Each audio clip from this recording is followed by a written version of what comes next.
Jadi kalau dalam tradisi agama itu silaturahim adalah menyambung sesuatu yang seharusnya tersambung. Agama yang masuk negara enggak konflik itu diantaranya paling spesial untuk Indonesia. Karena para wali ini mendampingi kultur daerahnya, tapi tidak benturan. Misalnya kalau orang Jawa dulu pakai sesajen di sawah-sawah, katanya dimakan penunggunya. Ya penunggunya sawah itu kalau dulu ya pikirannya itu makhluk gaib.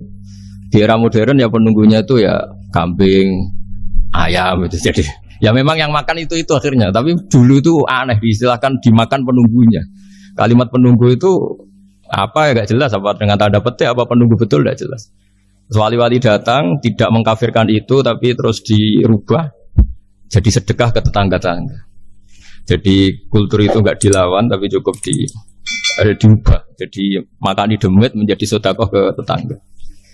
Nah cerita kurban juga seperti itu. Dulu tokoh-tokoh Quraisy penunggu Ka'bah itu dulu sudah ndak tauhid, sudah musyrik kalau dalam bahasa agama. Itu di mana-mana termasuk kebutuhan pokok manusia. Itu kalau kumpul-kumpul itu makan-makan. Itu mulai dulu. Terus korbannya itu ya pasti perempuan mulai dulu. Jadi hanya bagian masak, boleh makan nanti ngenteni luwian itu, ngenteni bekas-bekasnya.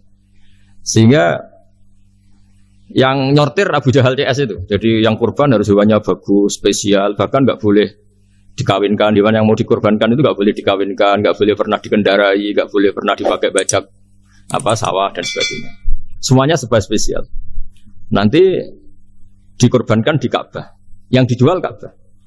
Nah pertanyaannya, Ka'bah ini nggak pemakan daging, yang untung ya ketua-ketuanya ini, karena Ka'bah tidak doyan daging. Dan itu ya di atas namakan Allah, ini demi taqarrub ila Allah, demi itu.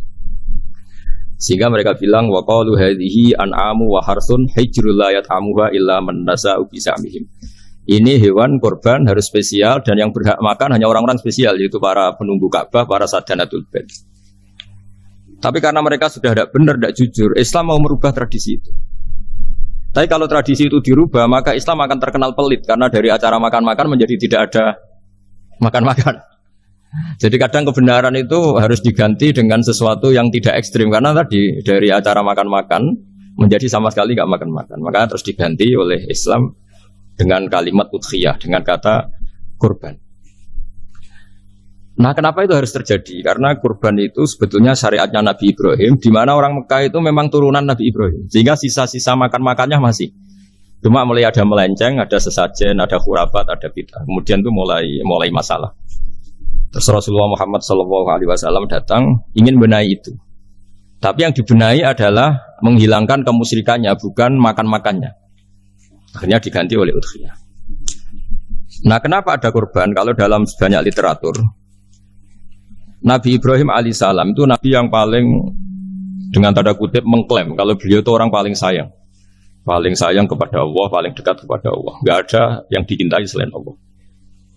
Beliau memaklumatkan itu baik secara lisan maupun di gemuruh hatinya, di bisikan hatinya, di detak jantungnya, pikirannya seperti itu. Pas itu beliau belum punya putra karena beliau termasuk lambat punya anak. Suatu saat ditakdir punya putra, yaitu Ismail.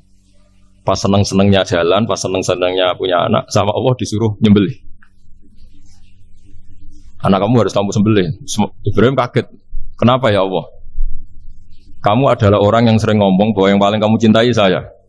Tapi setelah ada anak kamu, kayaknya enggak. Protes Nabi Ibrahim, Pak. Yang benar Gusti, iya harus anak kamu. Karena beliau kadung janji, kadung komitmen yang paling dicintai Allah, tidak ada yang lain. Saya akan mencintai engkau ya Allah, meskipun harus mengorbankan anak saya. Singkat cerita, terus disyariatkannya kurban itu.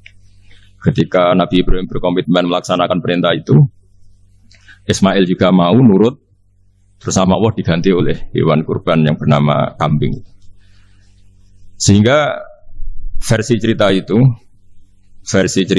bahwa Allah akan maklumi ketika orang mencintai Allah secara serius, bersamaan dengan itu orang juga mencintai anaknya dengan proporsi masing-masing. Itu di khazanah-khazanah yang saya baca. Versi kedua, tapi ini nanti nggak perlu dipertanyakan, itu versi yang paling baik, yang paling benar gimana? Yang tanya juga bid'ah, yang jawab juga bid'ah nanti. Karena itu wilayah yang kadung terjadi. Jadi kalau dalam ilmu hadis itu, kalau kadung terjadi, bahwa kamu unggulkan yang mana, tetap saja yang terjadi hanya satu. Mau kelewat. Beda dengan istihad solusi. Karena mau terjadi ya kita uji coba. Kalau nggak cocok yang A ya cocok alternatif B, alternatif C. Kalau sudah kelewat mau gimana? Kalau salah ya salah aja kan. Versi kedua begini. Semoga versi kedua ini yang benar. Kalau ini benar keren. Nabi Ibrahim itu memaklumatkan diri. Kalau dalam bahasa Arab itu iddia itu mengklaim bahwa dia adalah orang yang paling sayang terhadap makhluk Allah, semua hamba Allah. Terus beliau diterbangkan ke langit. Diterbangkan ke langit ke alam malakut. Ya tidak usah ditanyakan cara terbang gimana, nanti ribet nanti itu. Setelah diterbangkan di langit, wa kadzalika nuri Ibrahim malakutas samawati wal ardh, diperkenalkan alam langit, terus dipertontonkan. Itu ada sekian hamba Allah yang nyabu, yang ngefly, yang dugem, pokoknya yang maksiat-maksiat itu. Ibrahim ditanya sama Allah, gimana itu mereka menurut kamu? Damirhum, habisi saja ya Allah. Mereka makan rezekimu, hidup di bumimu, tapi mereka tidak mengindahkan engkau. Matikan saja. Sama Allah diturutin. Jalan-jalan lagi sampai 3 kali peristiwa tempat-tempat maksiat itu dihabisin sama Nabi Ibrahim. Beliau minta sama Allah supaya itu dihabisin. Singkat cerita, terus beliau diturunkan sama Allah. Saat diturunkan, ya Allah tidak jawab, tidak apa. Allah itu punya sunnah, punya tradisi. Dengan nabinya itu tidak jawab. Suatu saat Nabi Ibrahim disuruh bunuh anaknya, disuruh nyembelih. Protes kan? Buat samrotu fuadi. Ini kekasih saya, putra saya. Kenapa engkau nyuruh membunuh? Terus kata Allah, kamu tidak ingat di malam kamu saya mi'rajkan melihat hamba-hambaku dan itu yang bikin aku dan saya cinta sama mereka yang bikin saya. Kamu enak saja minta dibunuh. Sengkirian gentian saya yang minta kamu tidak nurutin gitu. Kamu pas minta saya tidak tak pikir langsung tak turutin. Kenapa saya yang sekarang minta kamu pikir? Gitu. Tapi huwa samratu fuadi itu buah hati saya. Dan memangnya makhluk-makhluk itu makhluk siapa? Saya yang bikin. Kamu enak saja nyuruh bunuh. Nah semenjak itu jadi kearifan kita. Makanya ada guyonan di dunia kiai itu ada anak perempuan kan nggak lazim ya perempuan pakai GL Pro kalau dulu mungkin sekarang pakai Ninja pakai celana jin. Siapa ya? Wong luput suwut. Siapa itu perempuan kok gitu? Ini ponakane jenengan Mbah astagfirullah. Muga-muga pangeran nyepuro. Jadi langsung rubah dari maksudkan menjadi ndak karena keluarga. Nah jangan-jangan kebencian kita pada maksiat itu oke, kita wajib benci maksiat tapi tetap ada catatannya. Plus yang maksiat itu tidak orang yang terkait dengan kita. Coba kalau yang maksiat itu orang yang terkait dengan kita, itu anak kita, ponakan kita, mungkin istri kita, paling mintanya ya Allah ampuni. Sama-sama maksiat, yang satu minta dihabisin, yang satu kita minta diampuni. Fair gak kita sebagai manusia? Tidak fair. Tidak fair. Makanya kalau ada guyonan, ada supir salah dimarahin, pasti supir ini belum pegang rahasia. Tapi kalau sudah pegang kartu, si majikannya punya apalah gitu, simpanan gitu. Wah ini pegang. Berani marah gak? Tidak ada.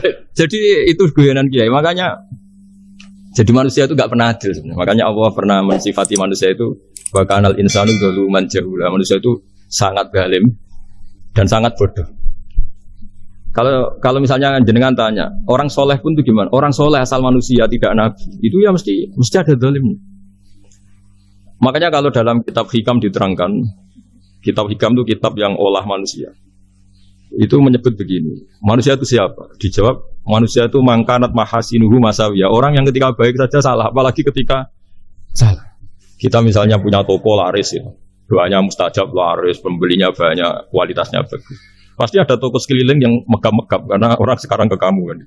Sehingga orang supaya terus merasa salah, Rabbana dzalamna anfusana. Meskipun kita sedang benar pun, saya termasuk kiai yang kalau ngelepas haji, mungkin yang haji itu mangkel. Karena saya tidak pernah muji-muji haji, meskipun saya melepas orang haji. Umumnya kiai kalau ada orang haji kan dilepas haji mabrur, tidak ada lain balasan kecuali surga. Saya itu karena pernah kecil, pernah dengerin masyarakat. Itu ngenes ketika si kiai pidato tadi ternyata ngenes. Ngenesnya seakan-akan surga itu hanya milik yang haji. Mana koyo kula sepudi Gus wong kula ora kelar kaji. Semenjak itu setelah saya jadi kiai ya dendam juga. Akhirnya setelah saya jadi kiai kalau ngaji orang yang haji mabrur balasannya surga, orang yang fakir sabar juga surga, orang yang sering dimarahin istri juga surga. Kata pokoknya surga terus. Sampai yang mau haji itu Gus gimana kok bahas kita kok sama dengan mereka? Ya karena saya ada ulama pesanan kata gitu. Jadi artinya gini, ketika Anda muji ibadah haji jangan kira yang ngenes tidak banyak, yang ngeluh juga banyak karena mereka ada takdir gak mampu haji. Itu hebatnya Islam. Islam juga datang dengan solusi-solusi. Misalnya Jumatan itu hajinya orang miskin. Orang yang ingat Allah mulai subuh sampai matahari terbit juga sama dengan umroh. Jadi karena tidak semua orang itu mampu haji. Jadi itu Islam. Nabi Ibrahim diperingatkan Allah bahwa Tidak seperti itu cara mengelola hambaku. Nah, Islam ini kata Allah, anit tabi' millata Ibrahim hanifa. Referensinya Islam, mentornya Islam itu Nabi Ibrahim.